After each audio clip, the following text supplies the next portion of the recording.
Lights, camera, action! Screenwriting Twitter is dead.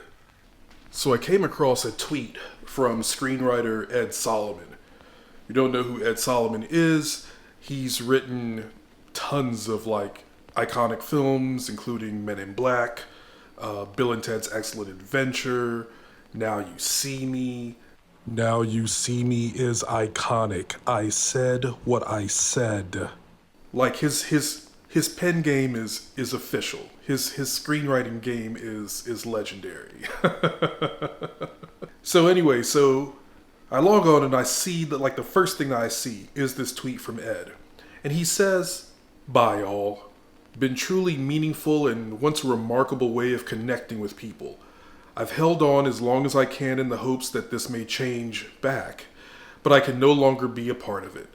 I'll miss the laughs and insights, but that's long gone anyhow. See you IRL. Heart emoji. Praying hands emoji."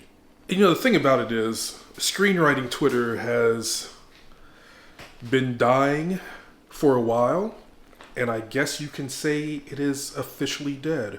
And not just because Ed has left, but I mean numerous screenwriters, whether, working or, emerging or what have you, just people in the entertainment industry in general are leaving the platform formerly known as Twitter, now known as X, but nobody calls it that shit. And it saddens me because it's just one example of how Twitter overall has just kind of just fallen far from where it used to be. I've been on Twitter since the very beginning. And Twitter has always been, well, for me, it's always been two things. It was always a reputable place to get news, like breaking news. And it was also just a great way of meeting people. So right after I'd moved to New York, Twitter launched a little while after I'd moved to New York, but it became a thing. And I would say half of my New York network, half of my New York people, I met because of Twitter. I want to say this was the early kind of official Black Twitter days. Even before folks were calling it Black Twitter, that community was there. Folks started having meetups, we'd get together, whatever. And that's how I got to meet and got to know a lot of folks in New York, right? I mention that because I knew that in moving to Los Angeles, I would need to build a network. I need to meet people. I need to, make friends. And I was just just like with New York, Twitter could be that avenue, that resource, to meet people and whatever. And sure enough, that's what happened. By the time I moved here, Twitter had evolved into its own thing, super big, super popular. But yeah, definitely, I connected with a lot of writers, and not just writers, just, people within the industry in general. And sure enough, there were those early writer meetups, as I posted about a couple of them pre-pandemic. We would get together and have these meetups, and that's how I met so many great people out here in LA. And the screenwriting Twitter community was a real thing. It was a real place where you could exchange ideas, you could talk about the craft, you could talk about, the industry. And a lot of people made connections. There are people who got jobs and sold scripts and, did whatever because of connections that they made via screenwriting Twitter. So it was always a wonderful thing. And it was something that I always, talked up. I always championed. I always told people look, get on Twitter. Search, the hashtag screenwriting Twitter. Connect with these people, interact with folks. You're going to make connections. You're going to make genuine connections. It's well worth your time. But a couple of things happened. Screenwriting Twitter, and this is just social media in general, social media, this just tends to happen. Screenwriting Twitter started to attract the worst of us.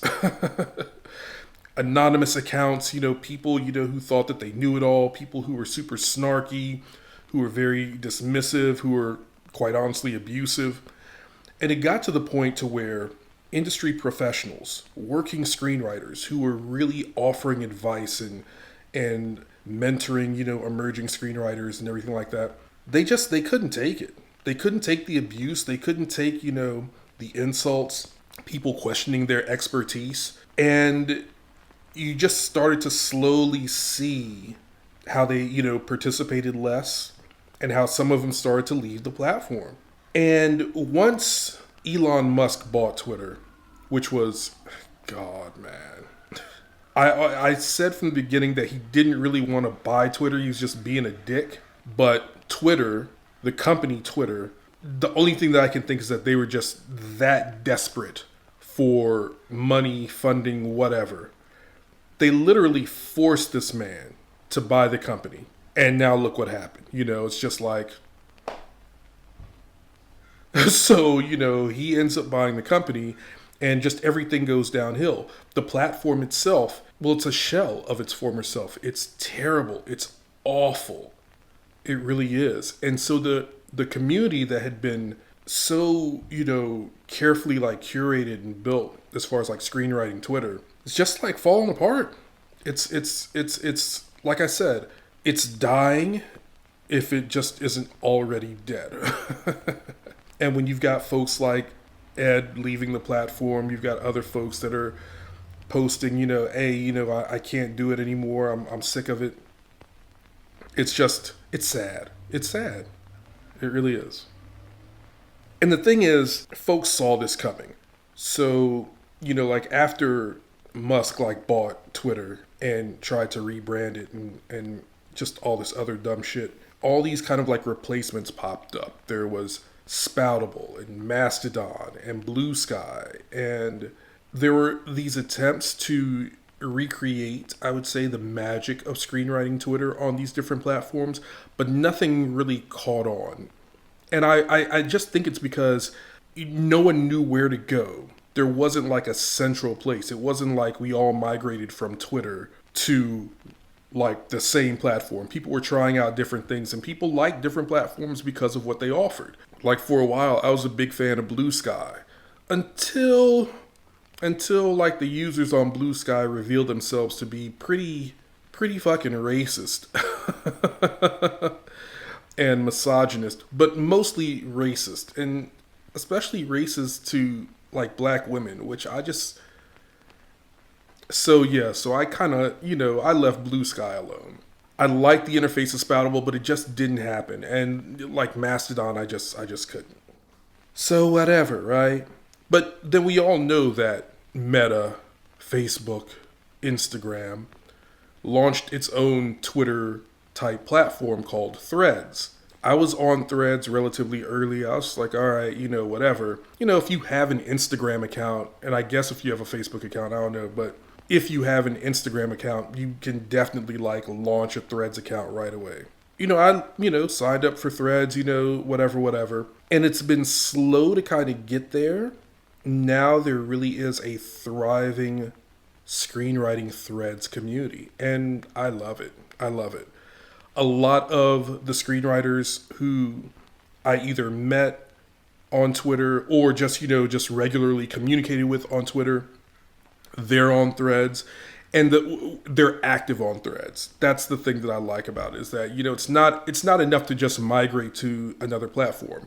They are very active. We're having the conversations. We're having they're giving the advice. The meetups are being planned. All of that good stuff is happening on Threads, and it really seems to be a viable replacement for Twitter, and I love it. And it's great because actually I'm meeting and interacting with screenwriters that I actually didn't interact with on Twitter. So I'm getting all new perspectives and making new connections, and it's cool. It's cool. And the good thing about Threads, it's a little more than a year old. It still feels fresh. It feels like how Twitter used to feel in the early days.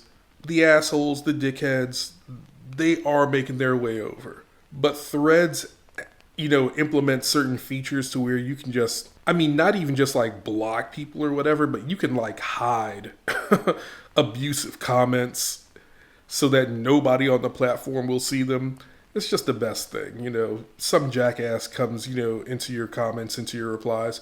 You can just hit that hide from everyone, and they will just be like yelling into the void, and nobody will ever see it. It's the best. So there are a couple of features on Threads that are missing, like DMs. There are no direct messages as of yet. But I think that Mark Zuckerberg and what's my man's name? Mosseri. I think that they said like that's coming soon. They're going to implement a multi-draft feature, because right now you can only save like one post as a draft, whereas like with Twitter you can save essentially endless drafts. So you like compose a post and decide you don't want to post it right away, you want to save it for later, you can do that. So I think that's coming soon. But yeah, it's just right now Threads is very much it's a very friendly, very thriving platform. The screenwriting Threads community is cool. The algorithm is very responsive. So if you not tweet. I don't know what we're going to call Threads. I just call them posts. But if you post on Threads about things like movies, screenwriting, etc., that's what you're going to see in your feed. Or if you even just like those posts, that's what you're going to see in your feed. So I just seriously encourage you, if you are a screenwriter, film lover, any of that, I seriously encourage you to make use of Threads, get on, join the community, participate in discussion. And if you're worried about people linking, coming to your Instagram account or whatever, well, number one, you can always make your Instagram private. But there's also a way that you can separate your Instagram from your Threads account. So, just do that. But yeah, I encourage everyone to get on board, because it's so far it's a fantastic community, and I'm having fun there, and I believe you will too. So yeah, screenwriting Twitter is dead. Long live screenwriting Threads.